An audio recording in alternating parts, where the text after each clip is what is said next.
Thank you, all of you, for joining in. Vinu, I want to start by putting in baby steps to the context of this for someone who's trying to understand it. What is the standing principle behind this act? I mean, what do you think is the thought process behind it? The thought process, in my view, is the government's anxiety or the government's recent spat with Twitter, uh, the manner in which the farm protests happened, and the manner in which, following the farm protests, the manner in which the farmers movement got massive global supports on social media. I think the government was overwhelmed by that. This government has always, government and the party BJP and its ecosystem has always been very confident about dominating the social media, which on this occasion they were totally overwhelmed.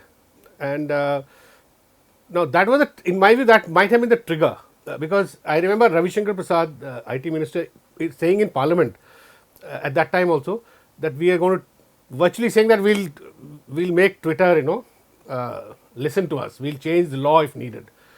So I think that was the immediate trigger. But before this, there have been many occasions where self-regulation has been talked about in the context of OTT during pandemic, as the INB minister said that OTT associations have been talking to him about self-regulation, etc. And all these panel of 6 people and all had been discussed between OTT players and the government. But when you speak to OTT players, they also say it was only strictly self-regulation. They are saying that it was not. They never thought that the government would start actually dictating terms to them. Anyway, that aside, Yeah. and also there was a broader background, I would say, where the way fake narratives were getting built, and surprisingly, most of them coming from right wing politics, like the Jamali Tablighi Tablighi Jamaat Jamaat, narrative, yeah.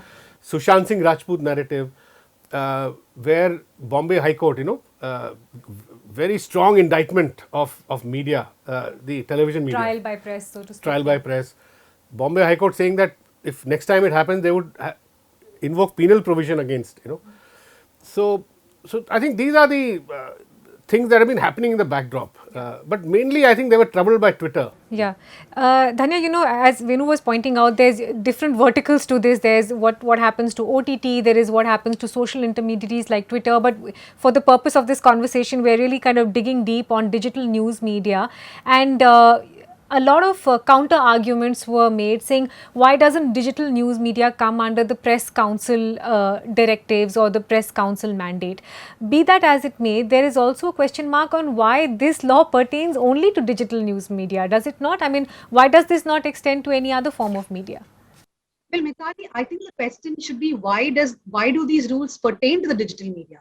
In fact, the government has tried to club us with social media platforms and OTTs, calling us intermediaries. Now, that's how the entire rule has been drafted. So, I'm saying the definition itself is flawed, where you're calling media organizations that do journalism, that put out content, as intermediaries. They're not intermediaries. Firstly, we can call the definition itself flawed. The other point is that the government is saying that the press council of India is there is a code of ethics for broadcast TV channels, why not for digital? The government is forgetting is that whatever code of ethics is applicable to television or print today is through parliament sanction, that it's through a parliament enactment, and that has not happened here. Simply the government wants to bring in these rules, so they have made some changes and amendments to previous rules and included. So why is there no parliament sanction for this? And the biggest point is, we are all for self-regulation. Nobody here is saying that media should be unregulated. People can do what they want, because clearly we do not do what we want. As media professionals, as people who run organizations, all of us work within the restrictions prescribed to us in the Article 19 of the Constitution. Whatever restrictions are applicable to press freedom, everything applies to us. So we do not operate in a very free world that way. And we are all for self-regulation. In fact, all of us have spoken many times about self-regulation. But what the government is suggesting is costly, it is subjective, and it gives the executive much more rights than what they should be entitled to. I'm going to And come. powers. Yeah, I'm going to come to that legal point in just a second. But Ritu, I want to draw you in as well in terms of what your stand is on this. Do you agree? Is the definition itself flawed? Is it a problem with the fact that you're trying to fix something that perhaps does need a relook through this self-regulation mechanism? Is that the best solution here? I think I think there are several problems.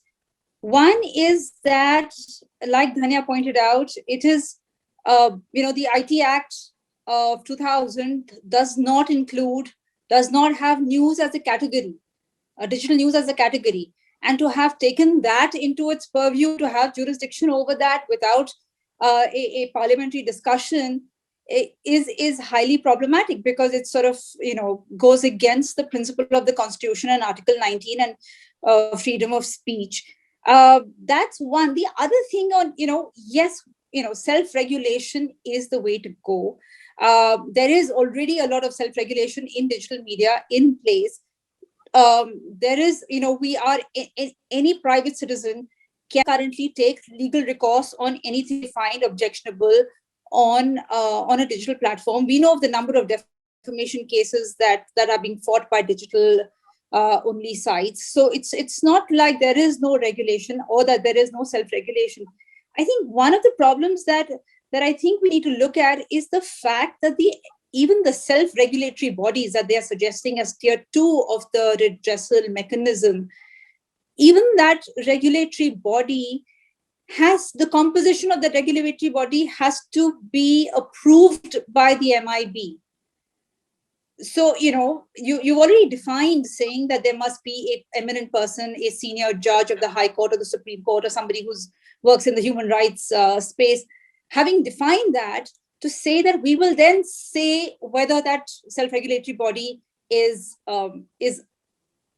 approved. So everything at every stage to be approved by the government or a government body, that completely takes away from the Atmanirbhar self-regulation that is being, this whole thing is being positioned largely as that, right? But if you read between the lines, there's a lot of problem. Also, all of us post our content on social media, on the SSMIs or the intermediaries.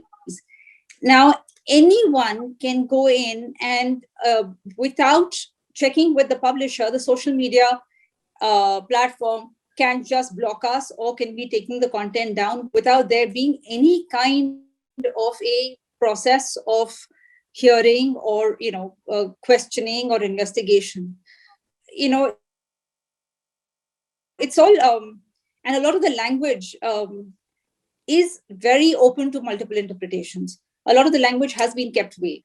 Like do they need to have a compliance officer? Do they not need to have a compliance officer? So yeah, there's if we can step back and get into a conversation with MIB or MeitY or whoever, or even so-called the oversight committee, and get into a conversation on how we are defining self-regulation, and that has to be a conversation. Yeah. Just to finish up Ritu's point, Venu, on this foreign publication issue where they've said there should be, a physical office, there should be a grievance officer. What if there is not? For example, for a New York Times, are we then saying that they will have to block content to India? How will this work? Yeah, as Ritu said, the way things are worded at the moment, open to interpretations. I think they describe they call it what business activity or something to that effect. Territorial presence is one of the requirements for digital. Systematic business activity. Yeah. Systematic, consistent. You're right, Ritu. Systematic business activity, where they say it need not be registered in India. Yeah. Those registered, of course, are being will be government will have a stranglehold over them. Yeah. Not registered, which means the Washington Post and the New York Times and others, Yeah. who do write on India or who provide, and they have bureaus in India, they are also covered in this as per the wide the range that of interpretation that this is open to, right? These words. Now they are governed by US laws. So what this government is not contending with, even when regulating say Facebook or Twitter, you can do deals with Facebook or Twitter. As was Twitter's stand most recently. But you cannot have Facebook or Twitter agree to a principle where they are forced to compromise on their US free speech laws. That cannot happen because the US government will get involved. And they cannot do this to Washington Post or New York Times because again the US laws, they will cite US laws because they will say India has no jurisdiction. Then what happens is what happened in China when the Chinese put many years ago pressure on these guys, social media platform, big ones, from the democratic, from mature democracy. Yeah. They just withdrew. So China built its own. Now I don't know whether India plans to do that. So whether India is thinking of not. I don't think Modi can. Prime Minister and BJP IT cell, they love Twitter and Facebook because they have used Twitter and Facebook much more than anybody else in this country, right? You remember those internal Facebook documents, 1,000 fake pages before Delhi elections, and then Facebook India had saying we've lit a fire for Modi's election 2014. So I think my take is they are not intending to go after the big tech. With big tech, they will do deals. They are going after small digital news media like us, that we are discussing, Quint or News Minute and other. Yeah. What's also problematic in this, Dhanya, as Ritu just touched upon, is that 3-tier cake that has been set up in terms of oversight. I know it's been termed as soft touch oversight mechanism, but that's clearly not what it is, right? I mean, there's a lot of onerous control that's now coming in via those 3 tiers. So it's actually 4 layers. It's not even 3 anymore. The first is where a person, a reader or a viewer can send a grievance, and within 15 days we have to respond. The second, if that is the response is not satisfactory, they can go to the self-regulatory mechanism, which consists of that former judge and others, a panel. And this panel, how many ever numbers can be there, which means DigiPub, of which we all are part of, can have a panel. Somebody else can have a different panel. So there'll be different panels. The third layer is the interministerial committee, which will have people from different ministries. And the fourth layer is the secretary of the IT department, who has emergency powers to block any content. Now, it sounds really nice when someone says that, oh, people will be able to send grievances to websites about content. And I do agree that there are many players out there who are not monitored. There's a lot of content which is floated. But the point is that this kind of a grievance system which the government is mooting, there is high possibility of it being misused. And that is the biggest concern. The second is a costly and subjective exercise.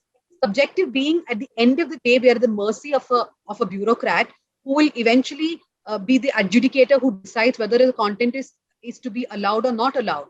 And when those are the powers not envisaged under the constitution, I think clearly there is no separation of power here. You are eventually telling a committee of bureaucrats that they will decide whether a content is acceptable or not.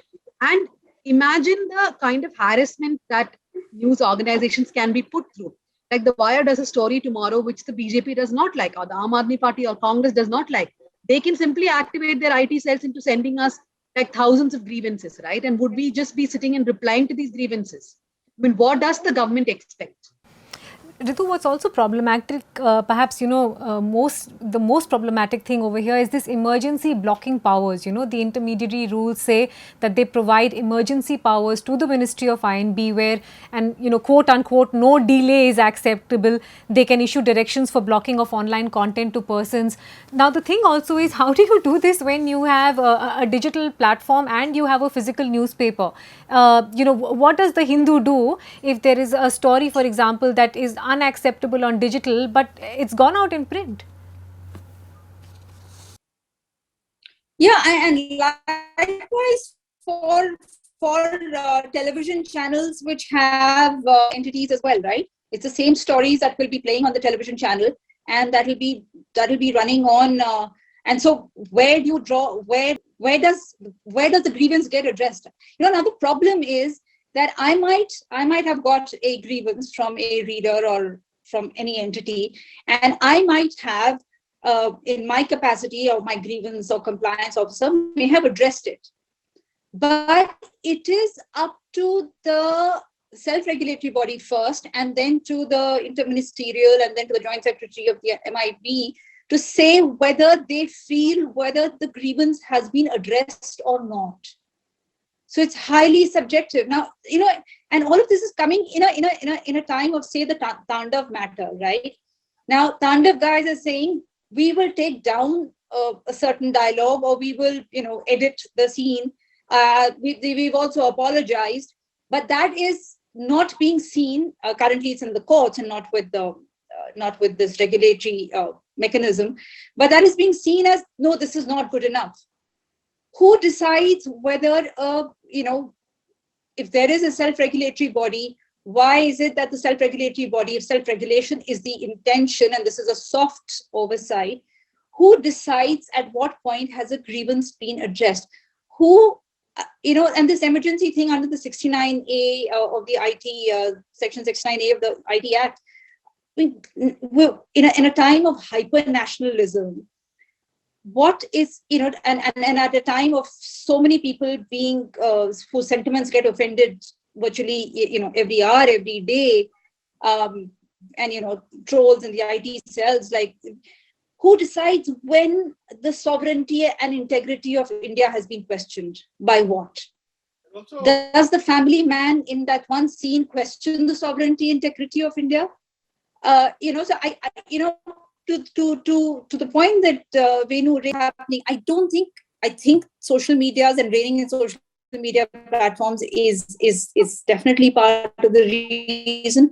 But I also think the kind of independence that digital sites have had in their investigative journalism, and the kind of content that OTTs, which in a sense are a reflection of current affairs, they're mirroring what is happening. So in that sense, they're newsy in that sense, and they have been raising questions, and I think that's making things a little uncomfortable. So I think there's a lot that is being attempted to be wrapped up. And it's written like that, no, Venu? I mean, even for OTT, it says, consideration of India's multiracial, multi-religious context, exercise due caution and discretion. See, OTT, you're right, but I broadly agree with Ritu. But OTT is different from pure news platforms in one respect. OTT is also has to do with free expression, but free creative expression. So it also deals with fiction. Journalism deals with facts. Journalism informs the public. So therefore, the public's right to be informed falls. The sanctity of that is much more within the Article 19(1)(a), right? Now, that's why I'm saying that it is unprecedented. I have not seen 5-6 bureaucrats. George Orwell very famously said that what the government tries to hide is what is news. Rest of it is advertising. But there are 5 secretaries of the government. One is the emergency power with the INB secretary. Then the interdepartmental committee, according to the rules, say that there will be some officials from 5 ministries, including women and child development, defense, some home ministry. So this entire bureaucracy have become super editors now, of news platforms. So they have become super censors, which is unprecedented, which has never happened. And I think India's democratic credentials, I have studied the Australian laws and other laws, media laws of mature Western democracies. News is completely out, and they club newspaper and news digital, put it one basket, and there are different sets, sets of self-regulation for others.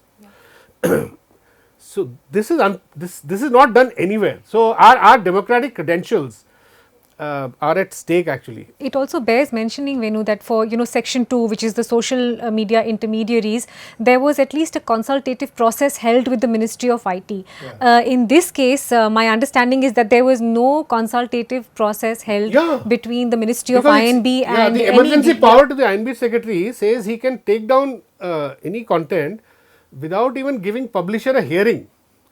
Now they will have to put in place a mechanism to do that. I mean, how do they just, if Dhanya filed or Ritu's reporter has filed a great investigation, part 1, part 2, before part 2 comes, part 1 has been taken down, you know.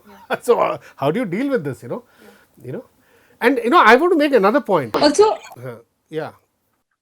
sorry, I'm just saying, sorry for butting in, Venu, but I'm just saying that news, also in digital news, there is an element of creative interpretation. Now, if what the Deshbhakt does, Deshbhakt is also going to come under the purview of this jurisdiction, right? Or something like News Laundry, they do a lot of satire. Now, suddenly, I think there's going to be a lot of looking over our shoulders where we are being creative with news on a news site. Yeah. So I'm just saying this, so there's a little bit of blurring there. Sorry for having button.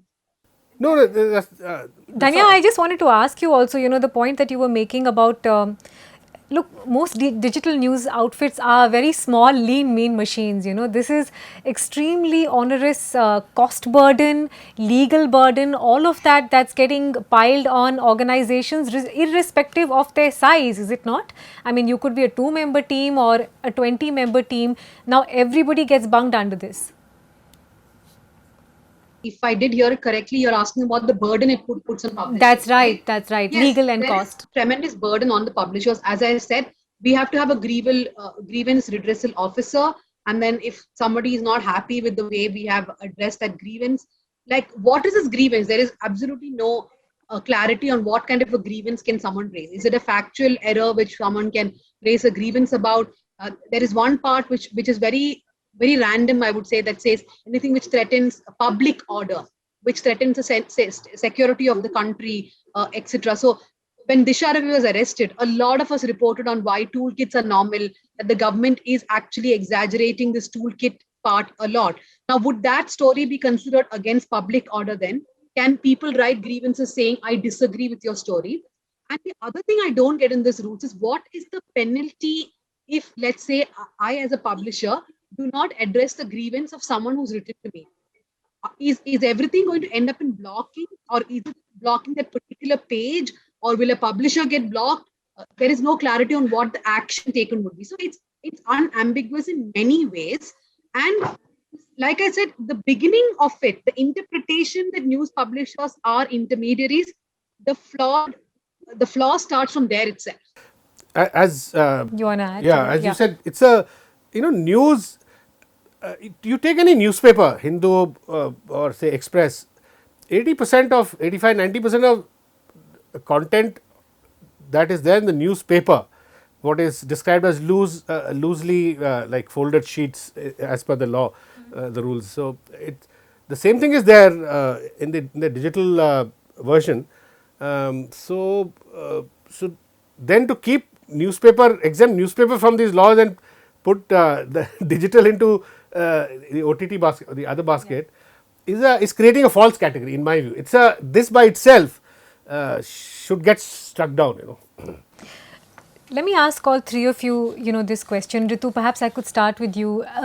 In terms of what this means for a viewer, you know, what is the big takeaway over here for someone who is looking to access news or is looking to access OTT content? Because often, you know, the indictment is saying, hey, you guys are, you know, you're making a big noise because this affects you. But I think what is going perhaps not as well understood is that this one impacts everyone. See, I think it impacts the user reader in many ways. One is, of course, this is going to lead to a lot of self-censorship. There's going to be a lot of, you know, like you said, a lot of the digital outfits are very lean, mean. We cannot deal, you don't want to get into regulatory bureaucracies, red tape. So you'll try and look at everything 3 times, 4 times over and see whether you want to put it out, whether you want to, you know, you'll start selecting which battles you want to fight. And in the process of this self-censorship, there will be very controlled content that perhaps reaches a lot of the readers. And in those cases where, let's say where the Quint say, we're not going to be looking over our shoulders, but we're going to put it out. But the chances are that some of the content that we put out suddenly is seen as must be emergency blocking without delay because it is, inciting public disorder or whatever. That's one. The other thing, if you look at it a little carefully, is, see, a lot of our readers or viewers consume news content through social media platforms. Now, it's suggesting a voluntary verification on social media platforms for users. And we have known in the past when voluntary moves very quietly or quickly to mandatory. And this is all happening in the absence of data protection laws, which means I, as a user, my data, my privacy and anonymity is under threat. The other thing, of course, I mean, there are two ways of looking at it, is now the tracing the originator of content. Well, if it is used selectively, then it could be a misuse of end-to-end encryption. So there is, apart from, my fundamental right as a user under Article 19, if I put out something on social media, even if I comment on a news story, I may be subject to being pulled down. So I'm going to be that guarded about what I'm saying. There will be those who choose to, be that much more circumspect about what they as publishers choose to put out. Because remember, alongside this, already there is a lot of litigation that is happening. There's, FIRs against, it's very, a sedition charge is so easily put against a journalist today. So that's the environment in which these laws have come out. So the real casualties of this. In fact, sometimes I wonder, I mean, I'm not, at the risk of sounding cynical, if you are filing sedition cases against editors, why is the need for all these rules, I mean, you have such draconian FIRs against, We're there, I mean, so many FIRs against us for doing legitimate stories, and sedition cases against editors they were filed for what? For merely looking at whether a farmer who died allegedly in an accident, or was he, and for a tweet, for a tweet. No, Wire did a story on that, and we spoke to the family of the boy who died, and we spoke to the hospital authorities, and the police authorities put their version also, but there is an FIR against us on the same ground.